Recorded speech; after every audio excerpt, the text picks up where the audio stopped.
Listen in for a very, very simple ninja marketing strategy that many businesses just aren't using, and as a result, are leaving plenty of money on the table. Welcome to the Small Business Big Marketing Show, where successful small business owners share their secrets to take your marketing to the next level. Now here's your host, Tim Reid. G'day, motivated business owner. It is Timbo Reid here, and well done to you for joining us inside the movement lovingly referred to as Small Business Big Marketing. A movement, by the way, laser focused on helping you grow an amazing business through some very, very smart marketing, some very modern marketing. To that end, let's get stuck right in to some marketing GOLD. Small Business Big Marketing with Tim Reid. So, last week I delivered a keynote I've titled The Helpful Business at a conference of insurance underwriters. An educated audience keen to take their marketing to the next level. Now, during my keynote, I gave example after example of small businesses producing unbelievably helpful marketing. The kind of marketing that educated prospects so they could make a more informed purchase decision. I also shared the results that such marketing was producing. At the end of my keynote, I opened it up to questions as I normally do. Now, immediately a fella raised his hand and said, "Hey, Timbo." Actually, he didn't say, "Hey, Timbo," but he did raise his hand. And he said, "You've given plenty of examples of small businesses creating helpful marketing, but none of big businesses with big budgets doing the same. Can you give us some?" Now, at that moment, a rush of pride swept over me. You see, the reality is, I couldn't. Not there and then anyway. I just couldn't think of any big brands that were producing marketing that was really helpful. All I could think of were big brands spending big money on big advertising and direct marketing campaigns. Now, not to say there aren't any big brands producing helpful marketing. Of course there are. I've seen carsales.com.au using Twitter brilliantly to help car sellers get the best selling price for their car. I've also seen Charman's toilet tissue in the States, which is the Sorbent equivalent over here, have an app called Sit or Squat, which is quite funny, that rates public toilets across America. Now, how helpful is that? And I've seen Bunnings Hardware, as many of Australians would have, run free workshops showing customers how to build and fix stuff. This is helpful marketing for sure. But the thing is, what I'm starting to see is a lot more small businesses, here comes that rush of pride again, realising that the marketing world really has changed significantly in the past month, the past 6 months, definitely the past 12 months. And they're realising there are tools out there they can use that enable the cost-effective creation of helpful marketing. You see, we all carry an amazing camera and audio device in our pockets called a smartphone. It's anything but a phone, by the way. It's got so much more to it. Hardly use the phone these days. You see, the internet has changed everything, and the ability to create a virtual marketing team by outsourcing certain tasks should now just be a part of what we do. All this means that the playing field has now leveled. Small business owners like you and I, boy, we can punch so far above our marketing weight against brands and businesses with much deeper pockets. I see this every week on the iTunes store, where this show consistently ranks above other brands, big brands like Harvard Business School, the Australian Stock Exchange, and my dearly beloved Apple. I even rank above the Apple podcast. This is exciting times, team. Really exciting if you're a small business owner. We all have reason to celebrate. So go and pop a champagne cork, but not for too long. You got marketing to create and a business to build. Alrighty, now we've got an action-packed show as usual for you today. There's a fireside chat with the founder of Australia's most successful coaching business. But first, let me tell you about how our good friends at Net Registry can help you crank out some great online marketing. You know, one of the biggest frustrations many small business owners have with their online marketing is their Google search results, or should I say, lack of them. So many say to me, "Hey, Timbo, when I Google my business, I'm not even on page 3. And you keep saying to us, "You are who Google says you are." It's freaking me out, they say. If that sounds like you could probably do with these 3 magic words: search engine optimization. A key part of that is having the right keywords on your website, meaning that whenever someone Googles something related to your business, your page can be right up there. Put simply, a key benefit of solid SEO is that Google will know what each page of your website is all about. And that can only improve your ranking team. Now, a great way to get this sorted is to talk to the very, very good folk at Net Registry. And as proud sponsors of this show, they have a very exclusive listener offer just for you. Take advantage of their keyword strategy service today. Instead of paying a $250 price like everyone else, you, the Small Business Big Marketing listener, get your keywords sorted for just $99. Start getting found online today. Head over to netregistry.com.au and get your online marketing sorted. That's netregistry.com.au and tell them Timbo sent you. Okay, let's get stuck into today's guest. His name is Ben Futrell, and Ben is an action coach. In fact, he owns the largest and most successful action coach franchise in Australia. He's kicking some really, really big goals. Now, that whole coaching thing, can be a bit of a dirty word. And in fact, Ben approached me via an email a couple of weeks ago where he says, hey, Timbo, I would be keen to talk to you about the bad taste in your mouth feeling people feel when business coaching is mentioned. So I thought that was really interesting. And I didn't want to just sort of have a coaching conversation. I wanted to have more of a marketing conversation with him. So I rang him to find out a little bit more about him. And I think what you're going to hear is a really, really insightful interview, not just about coaching, but about a number of other things. We have a conversation about going into business with his father-in-law and why that was a bad idea, which is kind of interesting following that discussion we had a couple of weeks ago with Glenn Walton, who went into business with his dad. We talk about how Ben has built the largest coaching franchise in Australia. He shares an absolutely gold ninja marketing tactic that we can all apply in our business immediately for what I believe is great results. We talk about a whole lot of other great marketing stuff, but I started by asking Ben what his superpower was. You're always running here and there. I'm struggling to come up with just one. I've got so many. But here we go. That's a classic coach's response. I'm going to say my superpower is the ability to ask people the right questions to get them coming up with the right answers. That's my superpower. You can't. That's my superpower. So you're going to have another one. Oh, okay. One of my other superpowers is my ability to be a chameleon and build rapport with anybody. Oh, really? That's interesting. The rapport thing, I did an interview a while back now, maybe a year or so ago, with a lady out of New York who specialises in building rapport. And do you think anyone can do that? That's a really interesting. It's almost a marketing strategy.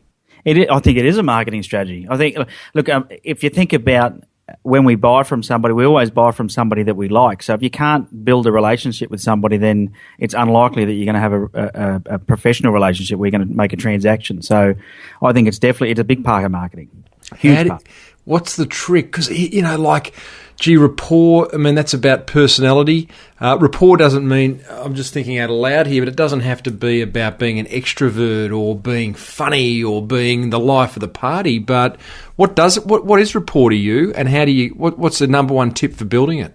Good question. I don't think there's one. It's a bit like my superpowers. There's more than one. Yeah. I think, first of all, is to understand that people like people that are like them. And that's why I talk about being a chameleon. And that means that you've got to change the way you behave around different people. So, for example, if you've got someone who's like a Donald Trump, who's a very, if you know about personality profiling, is what we call a high D or dominant type personality.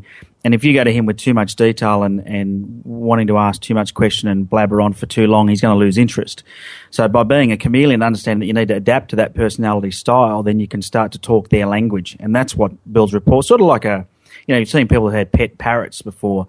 You bob your head up and down and the parrot will do the same thing, and you can teach them to talk. And that's huge rapport with that parrot. It's the same with humans, is we've got this ability to match and mirror behaviours and then also modalities of communication. So some people like to talk really fast, for example, and someone that talks slowly, they just won't connect with. Does that mean you can't be yourself? I don't know that it's not about being yourself, but if you're building rapport on purpose, it definitely means that you may have to change who you are to build rapport in the business sense. I think, and that's why you think about the people you may associate with in business in a sales arena could vary very differently to the people that you would mix and match up with in your non-work life or non-professional life. And I think it's the people that can do it subconsciously, so they are themselves. That is them being themselves that are probably the most successful. Yeah, I get it. I find it really uncomfortable, obviously, not to be yourself. And I think when everyone, it's almost like a version of lying, isn't it? In the sense that if you're not yourself, then there's a lot to remember. How was I in front of this person? What did I say? If you're just being yourself, I've said it before on this show, I say to my kids, don't lie, because then you don't have to remember what you said. And so that whole rapport building, it's got to be genuine. Yeah, I think you've still got to be yourself. I think you've got to maybe not confuse it with not being who you are, but just learn how to adapt to be able to make other people more comfortable. So it's like learning a skill. Just because you learn how to, let's say you learn how to sail a sailing boat, you're still going to be yourself, but you've got to adapt your skills once you're on that sailing boat to be able to sail it perfectly. Yeah, and I see rapport as the same thing. You've still got to be yourself. Otherwise, as soon as you lose integrity, well, then what's the point of rapport? Doesn't exist at all without integrity, so you're screwed anyway. So you've got to make sure you maintain that. It's interesting. As you're talking about it, I'm reflecting on the keynote speaking that I do around the place, and I'm every week finding myself in front of a different audience. 1 week it could be franchisees of a key cutting business. The next week it could be a group of financial planners. The next week it could be a bunch of dentists. They're vastly different people. Very different. But and so I kind of get the fact that I've got to build rapport with them but still be myself. It's something I kind of maybe subconsciously.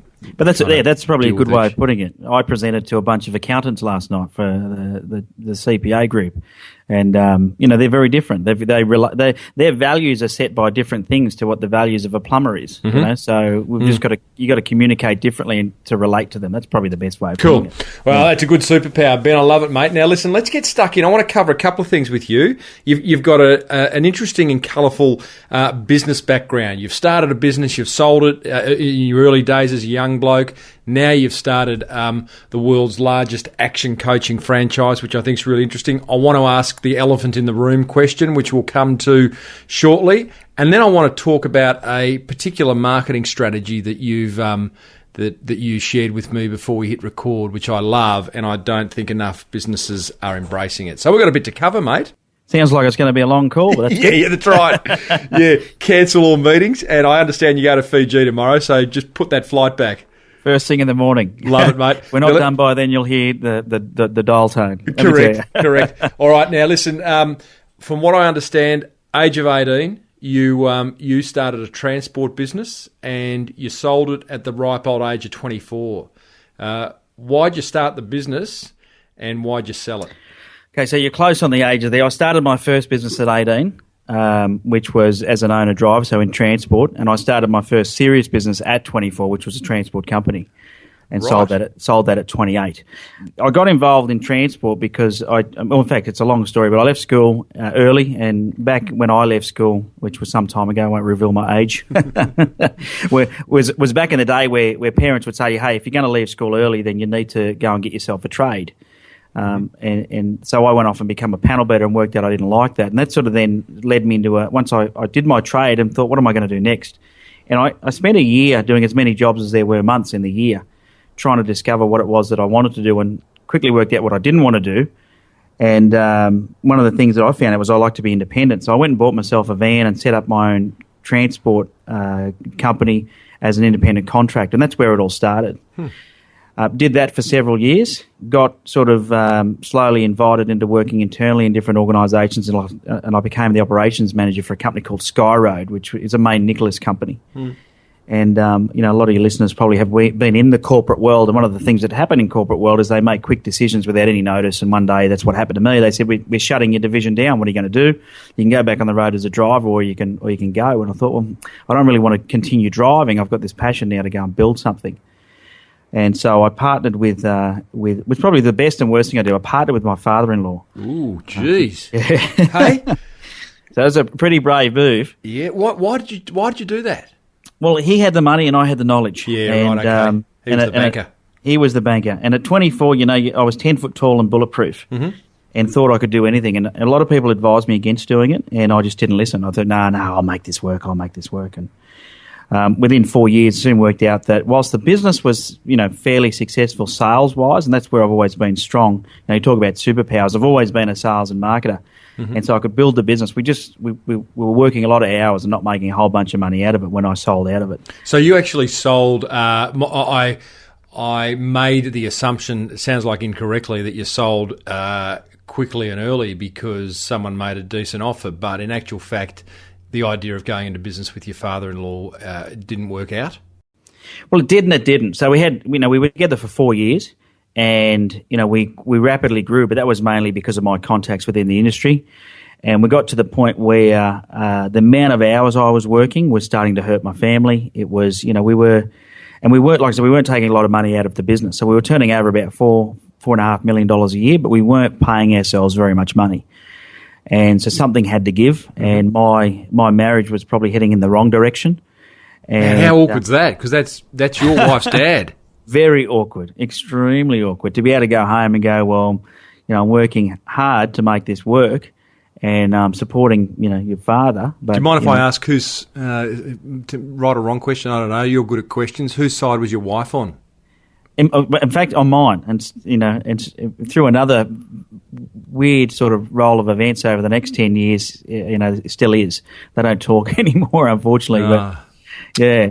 It's like that bloody business. 2 shows ago, I had a fellow who bought a tree cutting business, arborist business off his old man, and turned it around. And those dynamics. What's that saying? Don't do business with family, but don't do business with friends or family. But people you do business with may become friends, or something to that effect. Yes, something to that effect. And I'm a great believer in that, because I think what happens when you're in a family business is it's too hard to be honest with each other, especially when you've got to take it to the family barbecue on the Sunday, just doesn't work. Well, it does. I mean, there's no shortage of family businesses. It's an area that I probably need to go deeper in on this show over the coming months. But it's a fascinating area because of those dynamics, and it's that honesty of communication in business that I hear again and again from successful small business owners that come on this show. Is just the ability to have those honest discussions, to know what you're good at, to know what you're bad at, to say to your business partner,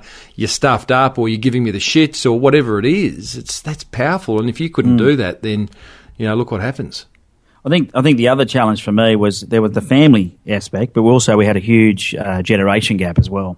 Right. So, my ambitions were completely different. So we just weren't aligned. So when it come to things like growing our business and getting out there and marketing it aggressively, which is what I wanted to do, my business partner wasn't interested. He'd done what he wanted to do in life. He'd bought his investment properties, and Can you remember the first moment where one of you have said to the other, this isn't working, or at least made noises to that effect? Yeah, I think I remember it. I'm sure he does as well, because it was a shock to him. But, I'm probably revealing a little bit about my soul here, but there were times in the last year, and maybe some of the listeners can relate to this, and it probably means they need to do something about it and they're afraid to do something about it.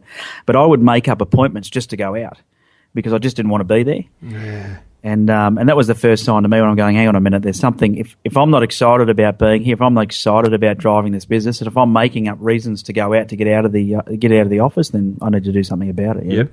So did you tap him on the shoulder and tell him that? I did. 19th of December 2001. Like I said, I remember it. What time? It was first thing in the morning, about 6:30 in the morning. Right. Had a cup of coffee. I think I made him one. Yeah, yeah. And broke in the news, and he said, well, how long have we got? I said, I'm going today. And I think that shocked him even more, that I wasn't even going to stick around, but I just had to get out of there. It was didn't. There was not this long lead up. There wasn't a whole lot of bickering and back end fighting. It was like, hey, this isn't working. I'm gone. Yeah, and that's what I said. I said, well, I'm going. Let's just work out what the value of my share is, and you can buy me out. We'll work that out as time goes on. I need to go and do something else, and that's sort of what happened. What do you say? I won't. Thanks for sharing that, Ben. I think it's a really interesting story. What do you say to people who are listening to this who are thinking of going into business with someone else, or are in business with someone else and it's just not working? Two different questions, really. Two different questions, but great questions. Interestingly enough, after I got out of there, I started in the coaching industry, which you mentioned before, and I worked alone for a few years and had some fairly good success in bringing on clients and building a team of coaches. But I wasn't great at the business and system side. So another guy who was in the same franchise approached me, and when he approached me in 2005, he said, I'm approaching you because you're good at what I suck at and vice versa. So maybe we should work together. And I went, well, I've been in partnerships before and they don't work. And he looked me, honestly, Tim, dead set in the eyes, and he said to me, Ben, what makes you such a bad partner? Wow.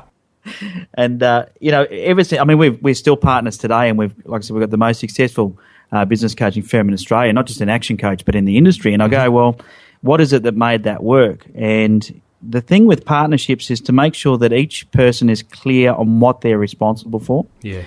And if they're responsible for that area, the other partner can't step on their toes. So, for example, if you are responsible for the sales and marketing in the business, the person that's not responsible, sure, they can have input and they can, have ideas and they can discuss concerns at meetings, etc. But you've got to let the person that is actually ultimately responsible for the role just to get on with it. Yeah. And I think that's about having trust with each other, Yeah, well, communication. Sometimes this stuff isn't that complicated, is it? No different to a marriage, friendship, whatever it is.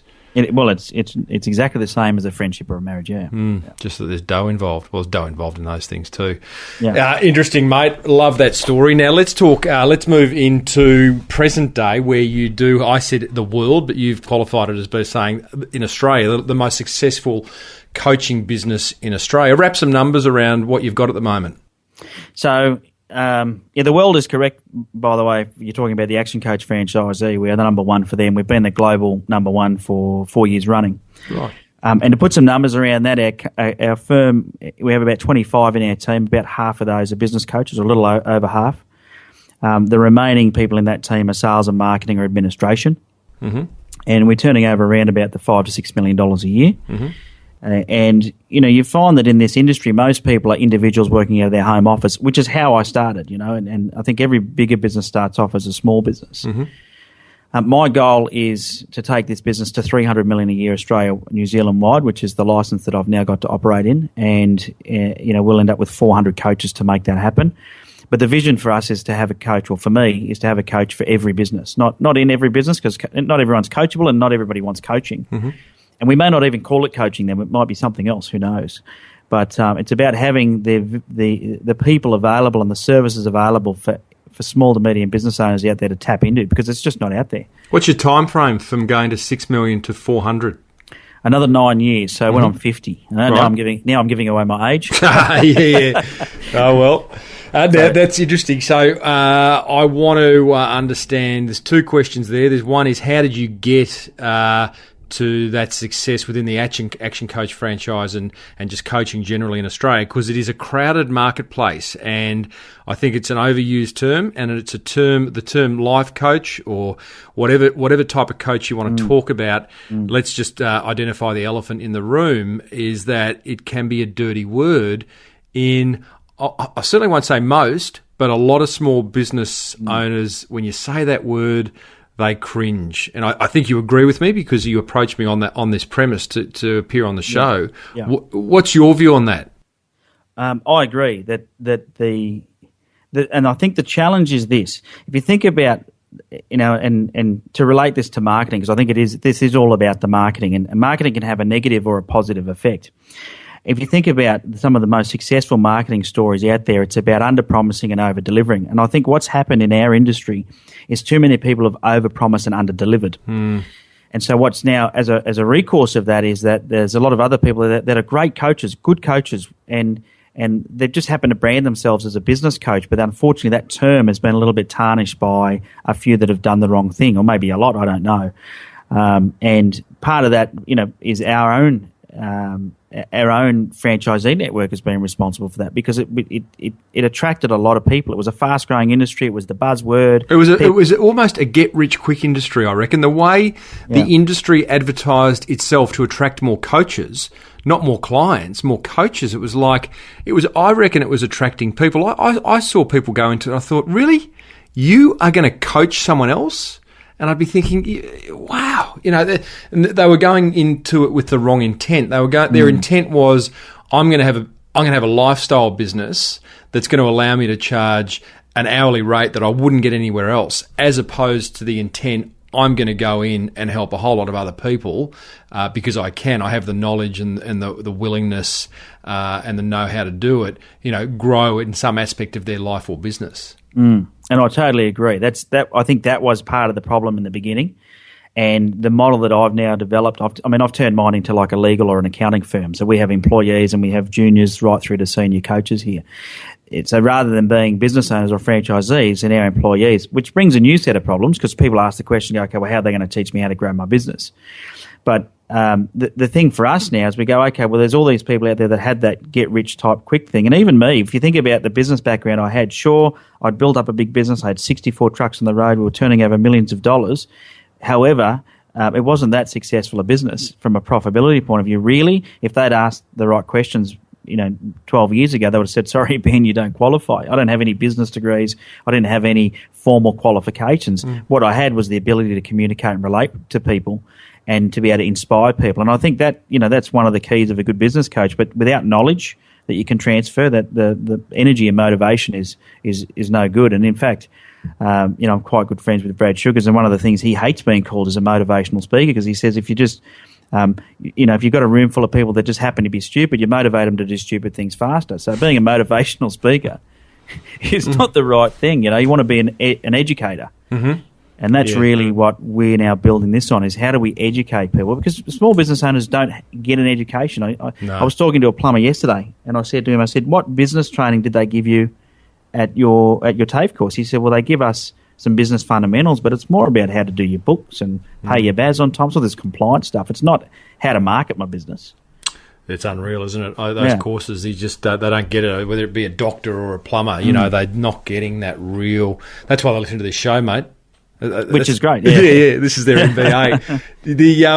On the reverse of that, okay, good. So we kind of agree, and I know, even in the Small Business Big Marketing Forum, there's in fact an entire thread around that exact question of, bloody coaches, and people arguing both for and against. And what I find really interesting on the positive side of that discussion is that you look at any sports person, they've all got a coach. Any elite sports person, the first person they're going to thank when they win is their coach. So it's kind of weird, isn't it, that in sport, you have someone alongside you telling you what to eat, telling you which muscle group to train, telling you, what to do next, yet...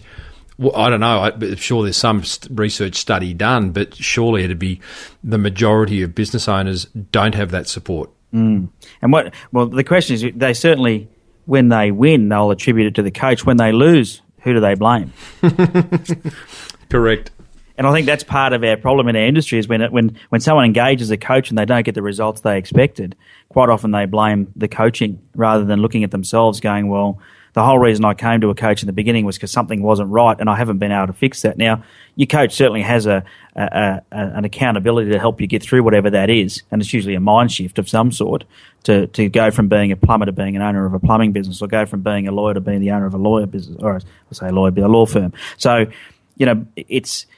it's about them making that shift sometimes. So you're right, every sports person has a coach, and they have a coach because they know that to be at the top of their game and to beat their competition, they need to have a coach. In the business world, who do they have? There are business advisors, there's accountants, they, might be mentored by a friend, and it could be an uncle, it could be a, parent. So father-in-law. It could be a father-in-law, God forbid. So there's lots of different resources out there, but once again, it's like taking financial advice of a bloke that drives a Datsun 120Y that you run into at your mate's barbecue. And doesn't own any property. And Datsun 120Y was quite a nice little first car in its time. I hope I'm not insulting any Datsun fans out there. But you know what I mean? Like, you can go to the pub and buy someone a beer and get advice for the cost of a schooner, but is it going to be the best advice? So tell me, I'm interested to understand, you've built this big coaching business. So I want to bring this conversation back to the marketing, and you made a couple of great marketing observations, the concept of under-promising and over-delivering. You have packaged it up in a way, if that's the word, so that it's more like a law firm than anything else. You've got from what I understand, a dedicated coaching facility, like a physical bricks and mortar place that has consulting rooms and a presentation room. You know, that in itself is interesting. So you're really challenging some of these conventions of a category that is historically pretty much home-based.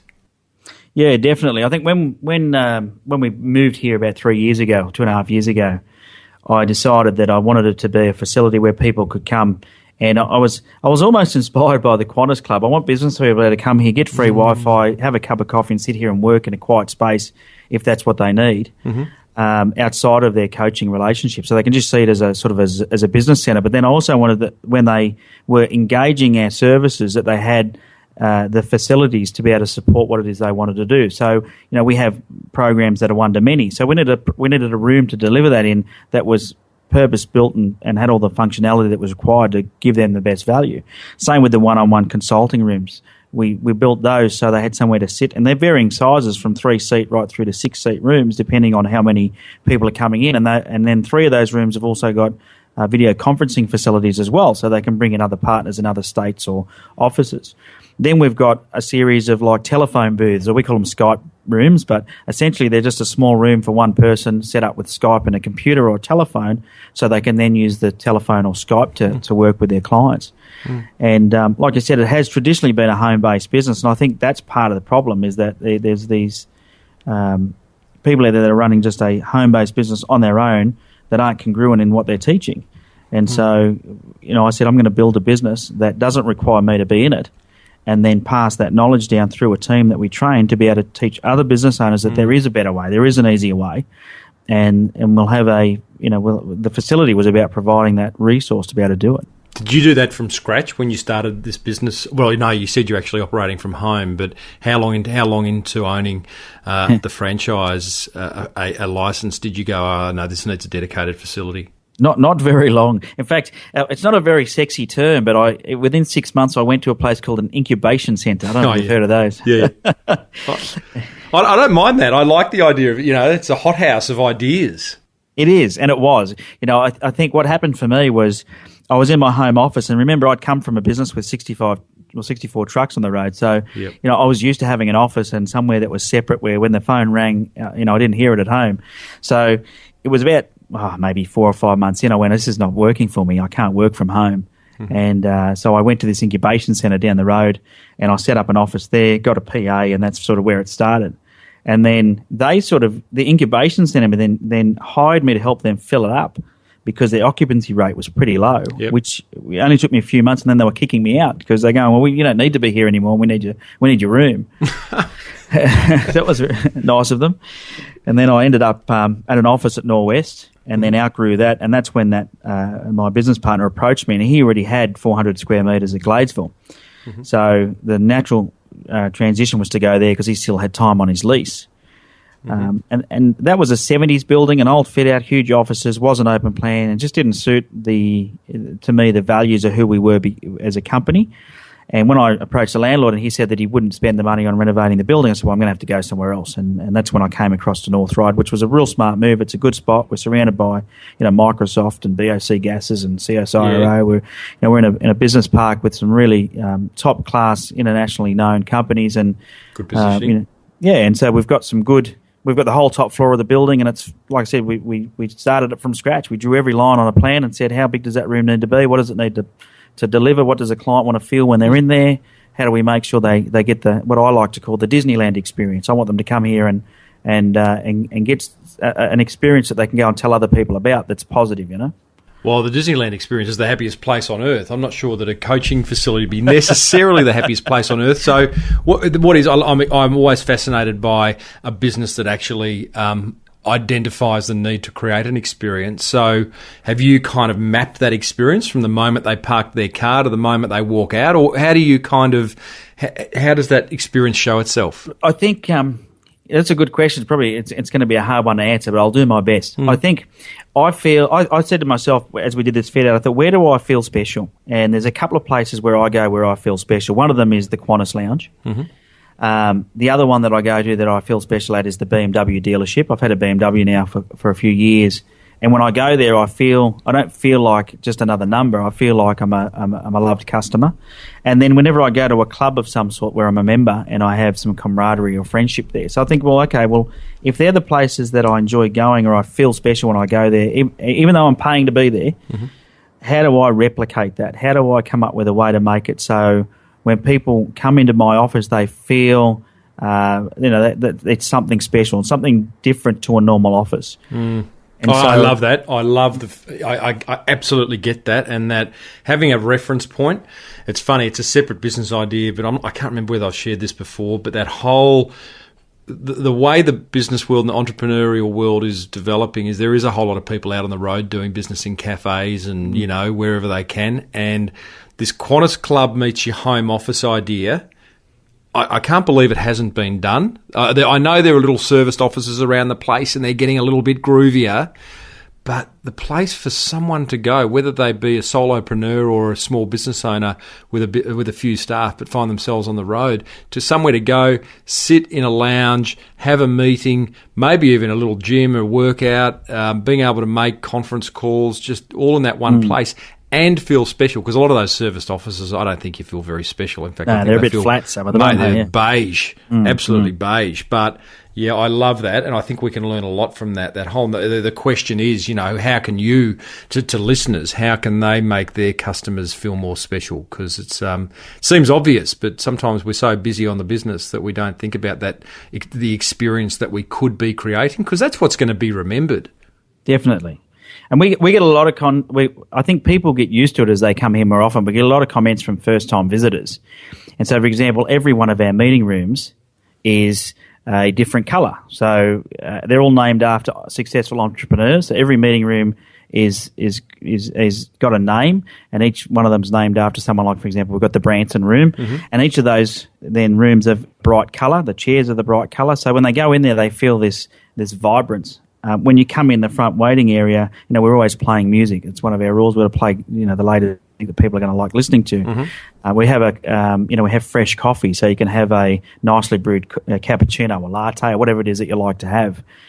We've got filtered and chilled water, so cans of soft drink. We've got a fridge there that you can just go to and take whatever you want out of. If there's a can of Coke in there, have it.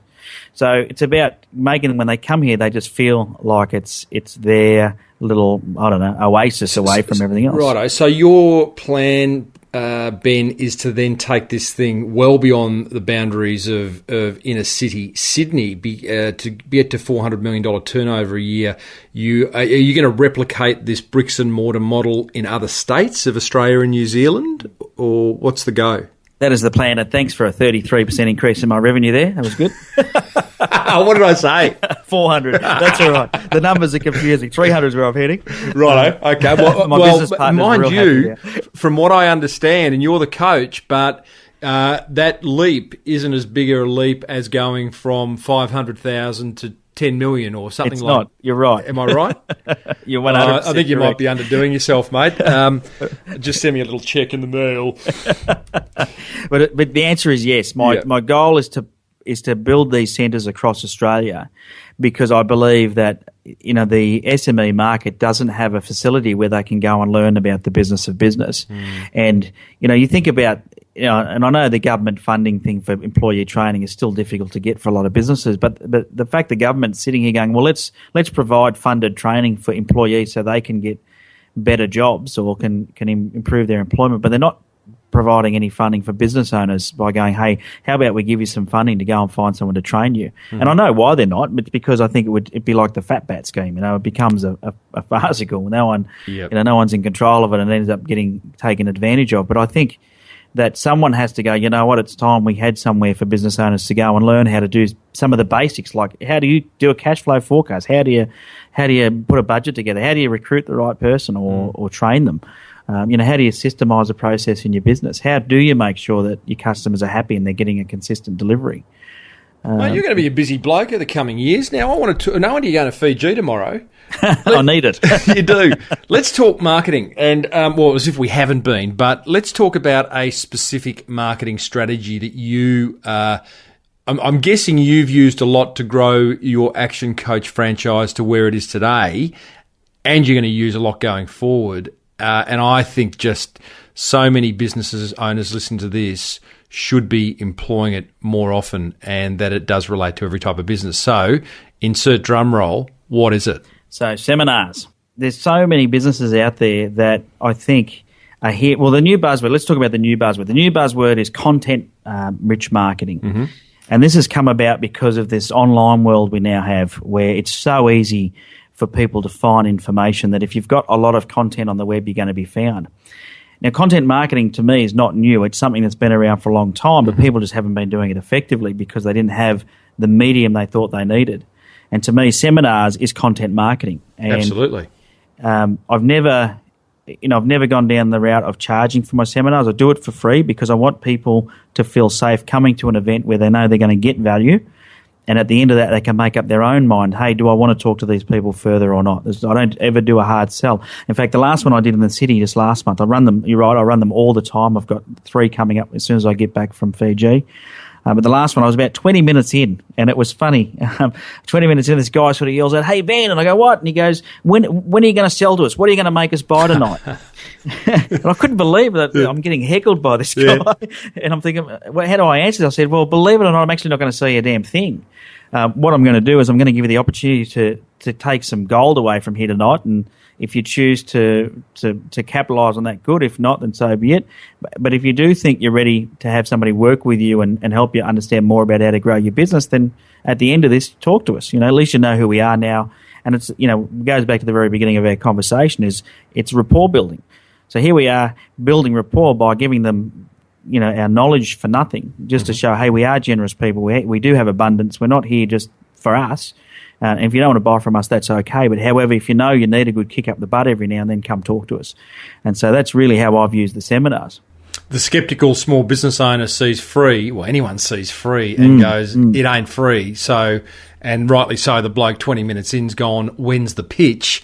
How do you in the marketing of your seminars, how do you overcome what I think would be one of the major blockages to people attending? Well, it's funny. I think there's nothing that I do in particular besides we have a nice sort of follow-up process. So when someone books in, they get called by one of my team and they start building a relationship with them to see what they want to get out of the event and sort of give me the feedback. So I deliver, tailored content on the night. But I think I don't think you can ever do a lot for the skeptical people. And the skeptical people, believe it or not, still come along. Because it's still free. So they go, well, it's still a free night. I'm still going to be there. I'm still going to come along and get as much as I can out of the event. I'll just leave my credit card in the car, Yeah. I'll go and get it later. Yeah, that's it. That's it. I'll run back to the car like a puppy dog and go and get it later. But I think we still get about 35-40% drop-off from registration to turn up. Well, that's a problem with free, isn't it? From the seminar holder's point of view, there's no skin in the game for the attendee. But if you know that, it's okay because and you know this with marketing, it comes down to acquisition costs. So you go, okay, well, for me to fill a seminar room up, it's about $30 for a bum on a seat. That's what it costs me. What's that cost made up of? So that's things like Facebook marketing, LinkedIn marketing, Google AdWords. Could be newspaper advertising. Could be direct mail. It could be postcards. So okay, you drop a bit on. I mean, $30 a head. That sounds like you must be getting a few in a room then. So typically we'd get between 80 to 120 turn up to an event. Right. And, the good news for us is that out of that, we'll always get a handful of clients come on board. So I'm not naive enough to think I don't want them all to come on as clients. It's not what I'm expecting. What I want them all to do is, once again, get that Disneyland experience. So they come along and go, wow, that was awesome. And I'll come along to another one. And we see the same faces sometimes for 6 to 12 months in a row before they actually do anything with us, and that's okay as well. So, Ben, the free seminar, the strategy, free seminar, bring people together, give them absolute value in the form of quality content and ideas that they can go back and action and never have to see you again. Of course, your hope is that they do think, hey, I could work with these guys and they could help me grow my business. What is your call to action at the back end then? Is it simply, do you simply kind of just, as you're walking off stage, go, oh, by the way, here's my email, here's my phone number if you want to work, or what do you say? So, a bit more than that. Well, okay, because at what point does it become a pitch? Well, I guess I'm not pitching anything on the night, so I don't want anyone to buy anything on me in the night. Mm-hmm. And what I do is at the end is I go, you know what, and I'm a big believer in graduating, and I tell a story just about every seminar about, when we're at school or we're in the education system, there's this accountability to graduate. And if you didn't graduate, you're a dummy. So for example, if you repeated year 4, and you had to repeat year 4 10 years in a row, somebody would be doing some serious psychological work with you, But as a business owner, it's okay to repeat the same year in, year after for 10 years without making a change. Nobody seems to bat an eyelid. And you can even go backwards and it seems to be acceptable in society. Is where I go, well, how about it? Isn't it time that we all decided that it's not going to be acceptable anymore? And if you're one of those people that says, you know what, I'm not going to accept repeating the same year after year, and I want to make a change, and I want to graduate in my business, because if you want to earn more, you have to learn more. So I say, well, if you want to graduate in your business, well, that's where we can help. Right. And coaching's not for everyone. I can't force anyone to do coaching, so I can't sell it to you. I can't. It's like a university course. I can't make you come and do it. What I need is for you just to realise that you need to change what you're doing if you want to see a different result. Mm-hmm. So if you want to learn how to be great at marketing, take ownership. So, for example, and I'm using marketing example because, that's your show's around that, but it could be anything in your business. But let's talk about marketing for a second. If someone runs a marketing campaign and they don't get any results, there's two things that can happen. They can either blame the medium that they used, or they can take responsibility for the fact that they suck at marketing. Mm-hmm. So, and that's the switch. So when you're ready to take accountability, that's when we can help you and go, okay, well we're not going to profess to be the marketing gurus. What will help you do is find out what does work. But you've got to be prepared to put the effort in to graduate, because no one graduates without studying. Yeah, gotcha. Gotcha. So just to wrap things up, Ben, let's say we do have, let's choose an obscure business who is right now listening going, that's all right for Ben and Tim. That free seminars work beautifully for their business, but I run a insert blank business. It's not going to work for me. How could we turn that around into a positive? How could we turn that around? Well, first of all, I always say, instead of saying that won't work for my business, I always challenge people to say, how can I make that work for my business? Yeah, okay. Love it. Thanks, Coach Ben. That's all right. And okay, let's choose the business, because there's a bloke up here in my local village who has a pool franchise. Yep. Sells chlorine, goes around cleaning pools. Pretty ordinary marketer. How could he use a free seminar strategy? So somebody like that, for example, could run a seminar on pool maintenance and why it's important. So the 7 things you need to make sure you do to make sure bacteria is not growing in your pool filter and making your kids sick. All right. So he's just heard you say that, and he goes, but if I tell people how to maintain their pool and give them the seven big tips, then they're going to do it themselves and don't need me. And that may happen. Who knows? But sometimes they go, you know what? It's too hard for me to do it, so I'm going to hire you to do it. Mm-hmm. It depends if he's a pool maintenance business or whether he's a pool installer. Mm-hmm. So if he's in pool maintenance, well, then he needs to come up with some way to encourage people to come along and interact with him on a regular basis. Yep. So he could run. I mean, it's like Bunnings, for example. Bunnings run workshops on how to put shelves up. Well, they're not in the business of training people how to put shelves up. What they're doing is they're trying to continually build a relationship and communicate with their target market. So they're not calling that a seminar, but that's what it is. So this guy who's running his pool, maybe he could run a session on teaching people how to swim, or ways to enjoy your pool. Yeah, ways to enjoy your pool. 5 ways you never thought possible to use your pool, or something like that. You could freeze it. One could be like you could freeze it and create an ice skating rink. Well, now we're just being silly. Yeah, now we're getting silly. You better go to Fiji, Ben. Hey, mate, I've thoroughly enjoyed this. Thanks for reaching out and wanting to come on the show, dispel some of that bit of elephant in the room around coaching, share some great insights into going into business with your father-in-law, and some great marketing insights into building what sounds like will be a fantastically big business in the next 9 years. I look forward to attending your 50th, mate. Thank you, mate. It's been my pleasure. Like I said, long-time listener, so it's great to be on the show. I really appreciate you having me as a guest. Welcome. Thanks, Ben. Cheers. Ben, you're always running here and there. I love it when my guests reveal a ninja marketing idea like Ben just did. I hope you implement it. But before I share my top 3 learnings from that fireside chat with Ben, let me give you another ninja marketing tactic. Let me tell you about Swiftly.com. Now, I say quickly because that's exactly what Swiftly is all about. Small design fixes fast. Let me say that again. Small design fixes fast. You see, Swiftly is ideal for altering your business card details, logo alterations, banner ad updates, even the odd photo touch-up. And who doesn't love a good photo touch-up? You simply upload your artwork that needs fixing, tell them what needs doing, and boom, within 1 hour, it's done. Often much quicker. All for just 19 buckaroonies. Cheap and quick. We love cheap and quick on this show. Check them out, swiftly.com. That's SWIFTLY.com. Alrighty, so that fireside chat with Ben I found quite revealing. I love sometimes when interviews take you across different angles. I didn't expect to have that father-in-law chat. I wanted to address the elephant in the room around coaching. I think we did that. I've actually got, I said top 3. I've got a top 4 marketing tips from that chat with Ben. Number 1, under promise and over deliver. Oh, I know that's old school, isn't it? Like, we should all know that, but it's a great reminder. In all your messaging, in all your product and service and offer creation, in all your copy, under promise and over deliver. It can only surprise and delight when you do that. Number 2, make clients feel special. I love how Ben referred to the Qantas Lounge, to the BMW dealership.